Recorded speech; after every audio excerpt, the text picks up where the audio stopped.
Langkah pertama tentu perlu buka dulu aplikasi dari Accurate itu sendiri.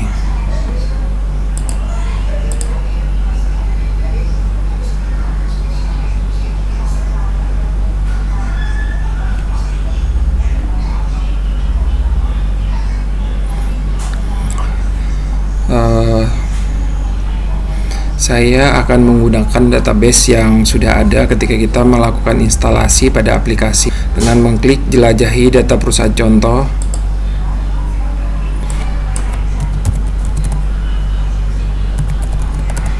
Masukkan pengguna dan kata kuncinya.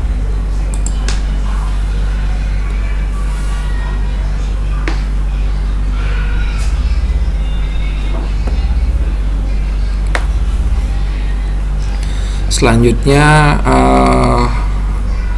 ada langkah yang harus kita lakukan untuk men-setting pajak atau ada langkah yang harus dilakukan untuk men-setting PPN dari PMK tersebut. Ada dua cara yang bisa dilakukan. Cara pertama itu kita dari database-nya. Jadi ketika melakukan perancangan dari awal, tentu kita bisa lihat dari persiapan singkatnya. Jadi ketika kita nanti masuk di bagian daftar lain di sini, nah ini kita harus tentukan nanti PPh 1,1% tersebut. Karena ini adalah data lama, saya akan rubah dahulu PPN-nya ini menjadi 11%. Ini yang PPN yang berlaku sekarang pada tahun 2025 ini. Dan yang berikutnya saya akan memberikan kode, contohnya di sini adalah P, contohnya ini untuk PPN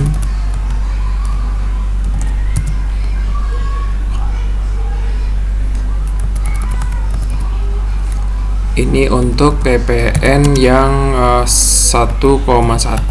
Saya kasih nama PPN 1,1 saja.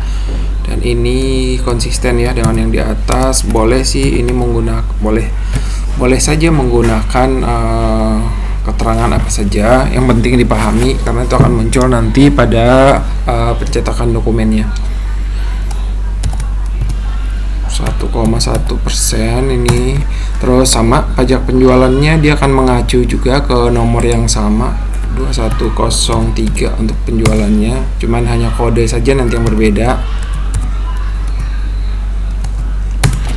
Dan atas hal tersebut, seperti yang kita ketahui dalam jasa tersebut, karena kita akan menggunakan PPh jasa, berarti kita perlu juga membuat pajak yang kedua. Jadi dalam artian PPN T dan P ini adalah pajak pertama, dan yang kedua itu saya akan memberikan kode di sini untuk PPh 23 itu contohnya saya akan buat kodenya itu umpamanya J. Dan ini saya akan tulis PPh 23. Ini sama PPh 23 juga.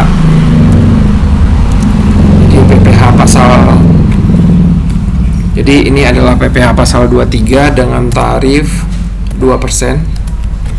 Coba kita lihat, mudah-mudahan dalam kasus ini ada akunnya. Ada. Saya akan masuk ke PPh 23 final karena di dalam acuannya adalah pajak penjualan. Dan ini untuk PPh 23 pembelian, PPh 23 purchase tag-nya. Nah, ini kita men-setting ada dua sebenarnya tipe pajak, PPN dan PPh. Jadi untuk PPN ada yang tarif sebesar 11%, dan untuk PPh ekspedisi tadi atau jasa transportasi itu sebesar 1,1%, dan PPh 23 itu sebesar 2%. Nah, karena acuannya ini adalah nanti akan sifat ditanggung, jadi ini kita perlu kasih minus di depannya. Jadi nanti ketika difaktur dia sudah akan langsung mengurangkan sebesar 2% dari nilai DPP-nya. Selanjutnya kita klik lanjut. Untuk settingannya sudah, saya tinggal klik akhir dan selesai saja. Nah, sekarang kita menentukan pemasok untuk jasa ekspedisi tersebut. Jadi kita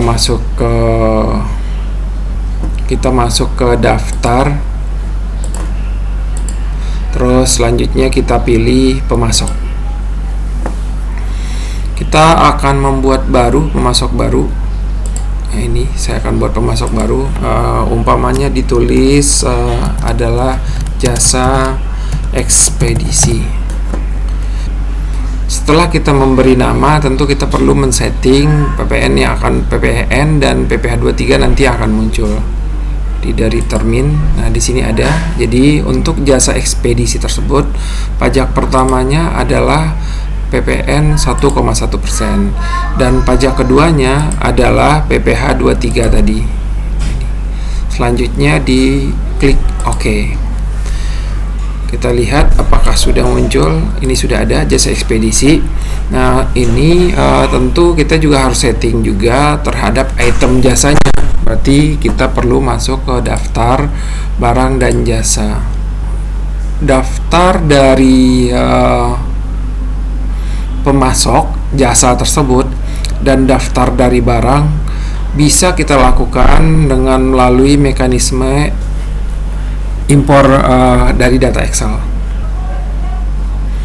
Untuk menentukan barangnya atau item dari si beban ekspedisi tersebut, berarti kita bisa klik baru.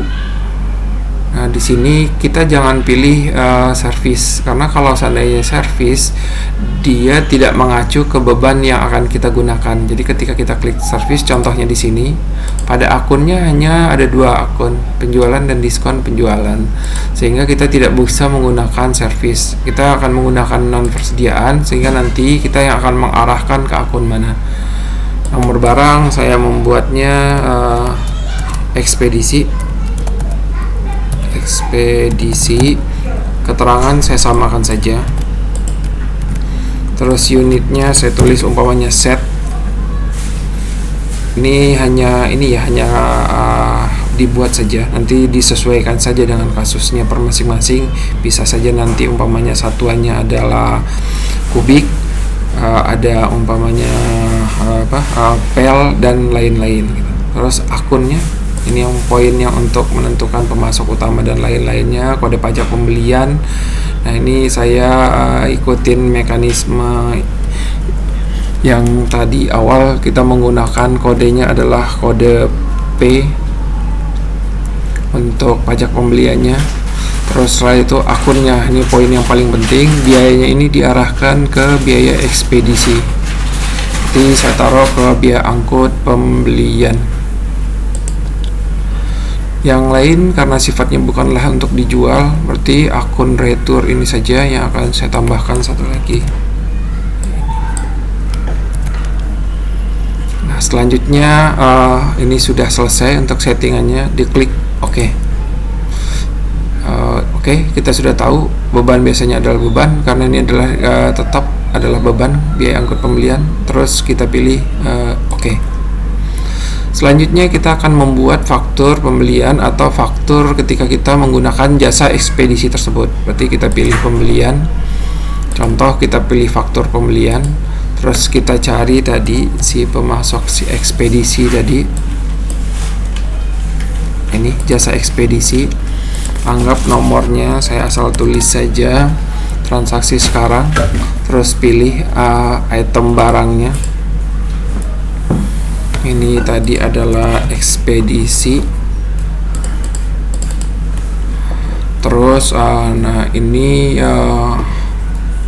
quantity 1, harga per unit umpamanya sebesar 500.000. Ini kode untuk PPN tadi. Kalau kita teruskan berarti kan akan muncul seharusnya 1,1 tadi. Tapi ini tidak mengacu ada jasa, tidak ada PPh 23 nya, maka pada bagian tag ini ditambahlah dengan pajak kedua tadi, kodenya adalah C, sehingga akan muncul di dalam fakturnya seperti tampilan ini. Coba kita lakukan penyimpanan untuk melihat jurnalnya. Saya pilih simpan dan baru saja. Mundur satu langkah untuk melihat jurnal transaksinya. Kita perbesar. Biaya angkut 500, PPN masukkan. Ini adalah sebesar PPN masukannya yang dipisah secara akurat.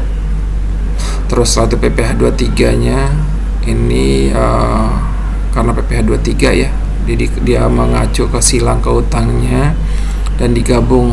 Nah, ini adalah transaksi yang dibuat sama akurat.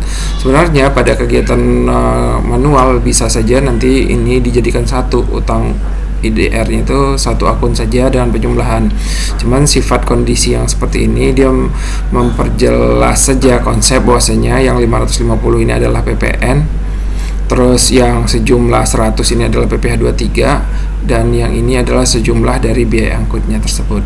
Berarti transaksi ini sudah bisa kita sebut tuntas. Jadi secara akun kalau kita mau menggabungkan biaya angkut pembelian, PPN masukan, PPh 23 dan hutang usaha IDR. Kalau kita mau mengarahkan ke akun tertentu, ini bisa saja. Jadi kalau seandainya ada kebijakan untuk utang itu ke utang ekspedisi atau ke utang apa, kita tinggal pilih pada bagian ini. Cuman tentu kita harus merancang daftar akun atau data atau nama akun dengan nama hutang ekspedisi. Di kaki gunung, kampungku berdiri. Hembusan angin membawa damai di hati. Sawah membentang, hijau menyejukkan. Di sini ku temukan ketenangan yang dalam. Burung bernyanyi, mentari bersinar. Hari-hari berlalu dalam kesederhanaan. Anak-anak berlari di jalan yang sepi. Mimpi mereka terbang bersama angin pagi.